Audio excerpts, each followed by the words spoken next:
지난주에 성혜순 권사님 장례식 잘 다녀왔습니다.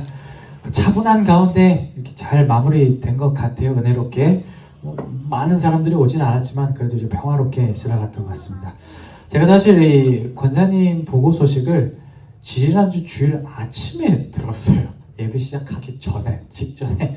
대사가 예배 시간을 알고 전했는지 모르겠는데 문자를 이렇게 보내서 띡 보는데 이게 뭐야? 이렇게 얘기를 하는데 보니까 그 소식인 거예요. 되게 갑작스럽더라고요. 권사님 나이가 많으셔서 뭐 그럴 일도 생기겠거니 했는데 갑자기 이렇게 메시지를 받으니까 제가 이제 준비가 안 됐다는 그런 생각이 들어서 좀 무거운 마음으로 그때 또 예배를 드렸었는데, 근데 이제 막상 권사님은 그 마지막의 준비에 대한 준비가 잘 되어 있던 것 같더라고요. 장례식 준비하면서 이렇게 알게 된 사실은 예수님에 대한 신앙이 일생을 떠받치고 있었던 참 중요한 하나의 기둥이었다는 것을 알게 됐습니다. 여러 가지를 얘기를 해주셨는데 그 중에 인상 깊었던 거는 몸이 좀 건강하실 때 아침에는 미국 교회 가시고 오후에 그 다음에는 한국 교회 꼭 가셨대요. 2번씩 꼭 가셔서 놓친 게 있을까봐 하나를 놓치지 않기 위해서 그렇게 이렇게 쭉 살아오셨대요. 여러 가지 성경 구절도 많이 좋아하시는데 이런 성경 구절도 좋아하셨다고 해요. 내게 능력 주시는 내 자 안에서 내가 모든 것을 할 수 있느니라. 이런 말씀도 좋아하시고 밑줄도 쳐놓으시고 그런 걸 보면 이미 젊었을 때부터 차곡차곡 이렇게 준비를 신앙적으로 잘 해놓으셨다라는 생각을 들었습니다. 사실 제가 이 지난주에 겪어야 했던 인생의 마지막에 관련된 문제는 성서가 이야기하는 아주 중요한 내용 중에 하나입니다. 그가지 두 가지 종류의 마지막에 대해서 성경에서 얘기를 해요. 하나는 개인적으로 우리가 주님을 만나게 될 그 마지막입니다. 주님께서 우리의 영혼을 이끌어 가실 때 그 마지막에 대해서 얘기하고, 또 한 가지 마지막은 예수님이 이 땅에 오실 때입니다. 이때는 모든 사람들이 의로운 자와 악한 자를 나오는 최후의 심판을 경험하게 된다고 성서는 얘기를 하고 있어요. 이 성서가 이야기하는 두 가지 종류의 마지막이 모두가 갖고 있는 공통점이 하나가 있는데, 그것은 마치 이때가 도적과 같이 아무도 예측하지 못하는 상황 가운데 온다는 사실입니다. 예수님의 개인적인 마지막에 대해서 누가복음 12장 20절에서 이렇게 보면은 이렇게 얘기를 해요. 하나님이 이르시되 어리석은 자여 오늘 밤에 내 영혼을 도로 찾으리니 그러면 내 예비한 것이 네 것이 되겠느냐라고 얘기하시면서 그 부자, 물질을 계속 쌓아놓는 부자에 대해서 얘기를 해요. 네 영혼 오늘 가져가면 끝인데 그거 왜 뭐하러 이렇게 붙들고 있냐라는 그런 얘기입니다. 최후의 심판에 대해서는 오늘 본문에서 얘기를 하고 있어요.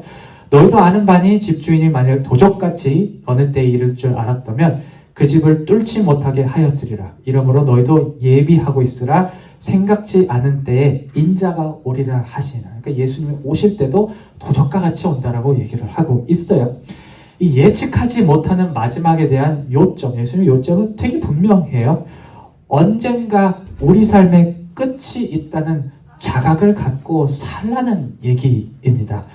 물론 이 마지막 순간이 언제 임할지 모르기 때문에 이 언제 오지 이런 것보다는 관심이 정확히 언제 이렇게 오는 거를 가려내는 것이 아니라 이때가 언젠가 분명히 있다라는 그런 자극을 가지고 이에 대해 적절한 준비를 매일매일 하고 살아가는 것에 대해서 예수님을 얘기하고 있는 것입니다.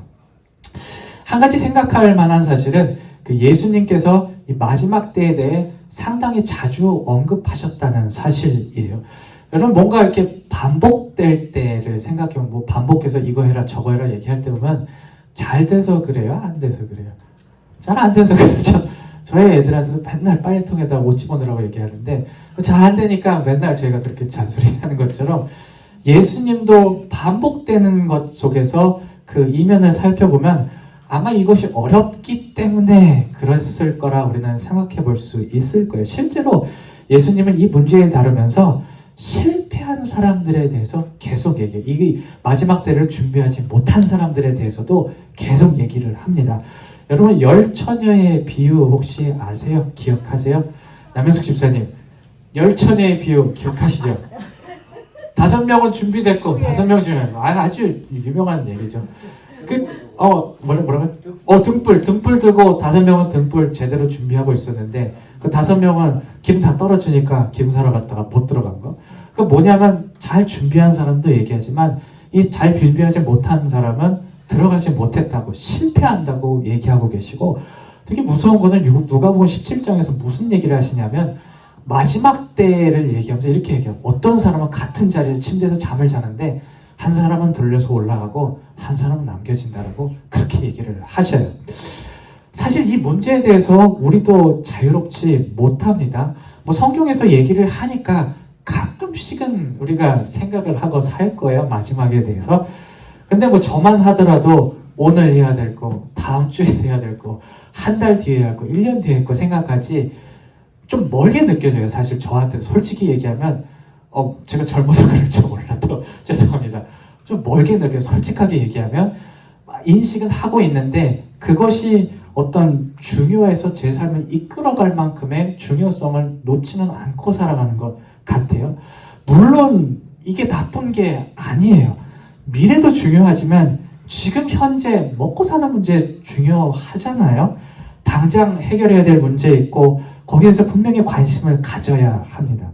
주님께서 이 땅에서 맡겨주신 사명들, 오늘 자연이 저기 미션 가는 것처럼 이 땅에서 해야 될 일들도 분명히 있어요. 문제는 우리가 이렇게 관심을 가지는 이 땅에서의 삶이 영원히 지속될 것처럼 행동하고 생각하는 데에 있습니다. 조금 전에 말씀드렸던 누가복음 12장에 부자가 그랬어요. 자신에게 뭔가 많이 생겼거든요. 곡식이 이제 돈이죠. 오늘날 따지면 돈이 이렇게 많이 생기니까 이거를 허비하지 않고 오래오래 누리려고 저장해 넣는 일에 막 몰두를 했어요. 이렇게 재산을 불리는 거죠. 증식하는데 막 몰두를 했습니다. 이 땅에서 살 것만 생각하면 이 결정은 여러분 지혜입니다. 되게 지혜로운 거예요. 자산 잘 관리하는 거죠. 다들 그렇게 얘기하잖아요. 가진 것 낭비하지 말고 잘 관리하라고 얘기하잖아요. 그런데 이 땅에서의 삶의 끝이 있다는 것을 고려했을 때 이 결정은 어리석은 것이 될 수가 있습니다. 왜냐하면 죽고 나서는 획득한 것들을 소유할 수가 없기 때문이에요. 사라질 것을 사라지지 않을 것처럼 착각하는 것은 결코 지혜롭지가 않은 것입니다. 그래서 12장 20절에 하나님께서 이렇게 얘기하죠. 이 사람을 어리석은 자여라고 얘기를 하는 것입니다. 사실 예수님 상황 당시 안에서 이 이야기를 이해할 때 이 소유한 것이 영원할 것이라는 이 부자의 착각은 단지 부자 개인의 어리석음이라고 말하기는 어려울 거예요. 멍청해서 그런 착각에 빠졌다기보다는 그가 있던 상황이 그의 눈을 가린 것으로 봐야 할 것입니다. 주변에 있는 많은 사람들이 그 당시 예수님을 따라 계실 때 뭔가 먹고 살기 위해서 그 획득하는 것 그리고 가진 것들 잘 관리하는 것에 관심을 많이 갖고 있었거든요. 그거 못하면 죽는 시대예요. 뭐 은행 같은 것도 없고 먹는 것도 풍족하지 않았던 시기 때문에 잘 관리하는 것 어떤 그런 가운데에 부자가 놓이다 보니까 자기도 그거밖에 안 보이는 거예요. 자기도 자연스럽게 그 시대적인 분위기를 따라가는 겁니다. 아무도 이 땅 이후의 삶에 대해서 심각하게 얘기하지 않으니까 부자도 이에 대해서 관심을 별로 가지지 않게 됐다라고 생각을 할 수가 있는 것이에요. 여러분 이스라엘 왕국이 구약시대 때 보면 다 쫄딱 망했거든요. 폭삭 망했는데 그 망해가는 과정 속에서도 유사한 상황이 발생했어요. 무슨 사실이 발생했냐면 하나님이 너네 망한다고 계속 선지자를 보냈어요. 돌아와 너네 계속 고치고 그렇게 하면 죽어 망할 거야 이렇게 얘기를 하는데 많은 사람들이 문제의식을 느끼지 못했습니다. 그냥 모두가 어떻게 생각했냐면 괜찮을 거야. 다 괜찮을 거야. 그렇게 그냥 이렇게 생각을 했어요. 내 주변의 모든 사람들이 괜찮다고 얘기하니까 밖에서 아무리 아니라고 얘기해도 들리지가 않은 것이에요. 여러분 세상이 무서운 것은 바로 이 때문입니다. 세상은 우리가 믿는 자들로서 반드시 자각해야 할 문제들, 특히 오늘 본문에서 얘기하는 마지막 때와 같은 그런 문제들을 심각하게 얘기하지를 않기 때문에 그 안에 너무 깊이 들어와 있게 되면 믿음에 대한 것들에 관심을 서서히 잃게 됩니다. 그와 더불어 세상은 이런 믿음의 문제가 우리에게 생겼을 때 우리를 영적으로 무감각하게 만들어요. 우리에게 문제가 있는데도 괜찮다고 생각하게 만드는 거예요. 다들 그렇게 사니까 나도 그렇게 살아도 되겠지 라고 만드는 게 세상이 무서운 점이에요. 저는 세상이 악하기 때문에 완전히 등져야 한다고 얘기하고 싶지는 않습니다. 세상 가운데서 우리가 해야 할 일들이 분명히 있고 때에 따라서는 영적으로 정신적으로 건강한 것들도 세상에서 얻을 수가 있어요. 그것은 사실이에요. 제가 말씀드리고 싶은 것은 우리가 때때로 필요할 때 세상에서 한 발자국 물러나서 세상이 이야기하지 않는 예수님에 대한 것에 집중할 수 있는 능력을 길러야 한다는 것이에요. 우리가 필요할 때 세상에서 떨어져 나오지 못한다면 결국 세상 안에서 얘기하는 것들에 휩쓸려서 믿는 사람으로서의 정체성을 잃어버리게 될 것입니다. 그냥 의미가 없는 거예요. 교회 가는 것도 의미가 없고 예수님 믿는 것도 의미가 없고 그냥 그렇게 돼버리는 거예요. 여러분, 우리가 믿는 자들이라면 신앙의 기본적인 것들에 대해서 결코 타협해서는 안 됩니다. 예수님에 대한 것과 예수님께서 말씀하신 것들을 세상이 이야기하지 않아도 우리는 반드시 그것을 붙들 줄 알아야 해요. 오늘 본문에서 예수님께서 마지막 때가 언제 올지 예비하라고 준비하라고 하셨는데 여기서 예비한다는 것이 거창한 것이 아닙니다. 그냥 주변에서 뭐라고 하든지 우리가 예수님께서 말씀하신 것들, 예수님에 대해서 기억하고 붙드는 것이 그것이 바로 예비하고 사는 삶인 것입니다. 제가 요새 성경 공부를 좀 몇 차례 진행을 하고 있어요. 최근 성경 공부에서 느헤미야를 최근에 공부를 하고 있는데 이런 질문을 던졌습니다. 느헤미야가 누군지 혹시 설명해 주실 수 있으실 분이 있으세요? 느헤미야 뭐 했는지 기억 안 나세요? Nehemiah? Can you explain what Nehemiah did in the Bible? Anybody? No? 들으신 분도 얘기해야지. 그렇죠. 성벽 무너진 거, 성문 무너진 거 그거 다 고치느라고 정말 고생을 많이 한 사람이 이 느헤미야 선지자입니다. 그러니까 그분에게 있어서 이 성전만큼은 반드시 회복시키고 지켜야 할 것인 그런 것을 얘기하는 게 느헤미야인데 제가 이런 질문을 했어요. 여러분들의 삶에서 느헤미야의 성전처럼 반드시 지켜야 하는 신앙에 관련된 것이 있습니까? 그러니까 이제 예수님을 믿는 신앙을 지키기 위해서 무슨 일이 있어도 나는 이걸 한다 하는 결심이 있습니까? 라는 그런 질문을 던졌는데 이렇게 움찔하시더라고요. 너무 부담스러웠나 봐요. 그 질문이. 저는 제가 그런 질문을 던진 이유는 하나 분명해요. 저는 다른 것도 다 좋은데 우리가 믿는 사람들이라면 신앙을 위해 반드시 지켜야 하는 것이 하나쯤은 있어야 한다고 생각을 합니다. 왜냐하면 이 결심이 우리를 세상에서 빠져나올 수 있게 하는 하나의 키, 열쇠가 되기 때문이에요. 세상이 무엇을 얘기할지라도 우리가 이 결심을 지키면서 우리가 예수님에 대한 눈을 떼지 않기 때문에 저는 적어도 하나 정도는 있어야 된다고 생각하는데 동의하실지는 모르겠습니다. 제가 이제 성경 공부 시간에 이런 얘기도 나눴어요. 제 나름대로 결심에 대해서도 하나 나눴는데 제가 이제 학위 과정 10년 정도 이렇게 하면서 주일에는 무조건 교회 나가서 봉사한다는 것이 제 나름대로의 결심이었습니다. 여기서 봉사한다는 것은 단지 예배 시간에 참석 예배 드린다는 것이 아니라 제가 가지고 있는 시간과 노력, 재능을 다 사용해서 교회에 필요한 부분을 채운다는 그런 봉사입니다. 무조건 주일날은 뭔 일이 있어도 내가 간다. 그래서 제가 그때 제가 그거 좀 어리석었죠. 텍사스에서 콜로라도까지 차를 타고 제가 왔다 갔다 한 적이 있는데 학회에 참여한다고 12시간?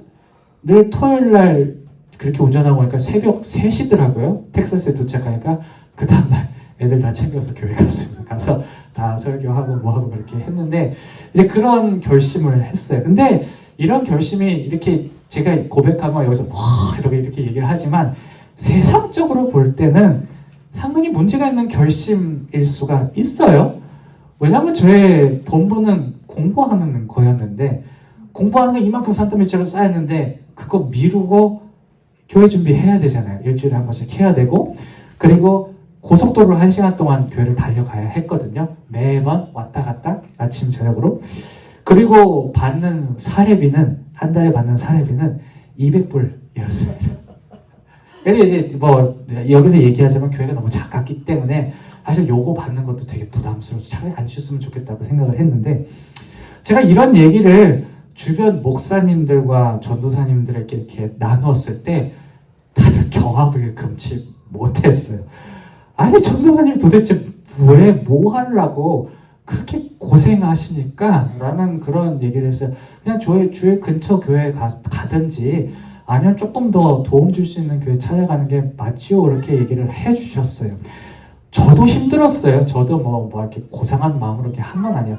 매주가 힘들었어요. 몸이 힘든 것도 있었지만 왜 노동의 법칙이 있잖아요. 다른 사람들이 따르는 노동의 법칙. 일을 많이 하면 돈을 많이 받아야 한다는 어떤 그 노동의 법칙에 혼자만 거스르는 것 같아서 외롭기도 하고 제가 이 나이에 가족들 고생시키면서 뭐 하는 짓인가라는 생각을 참 많이 했어요. 특히 저 큰애가 아직 어렸을 때 주일에 차를 타고 집에 오면 맨날 우는 거예요. 힘들어서.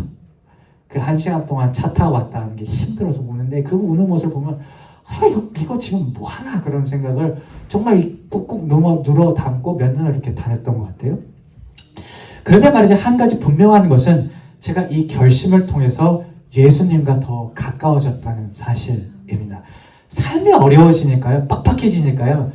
은혜가 더 크게 보이더라고요. 제가 잘 먹고 잘 살았으면 안 보였을 그런 은혜들이 어려워지니까 세세하게 하나씩 하나님께서 요거 주셨구나 너무 감사하다 주셨구나 요거 감사하다 이 은혜가 더 커져 가더라고요. 그러면서 하나님께서 어떻게 제 삶을 인도해 가는지 하나씩 보이게 되었습니다. 그래서 지금 이런 생각을 하게 돼요.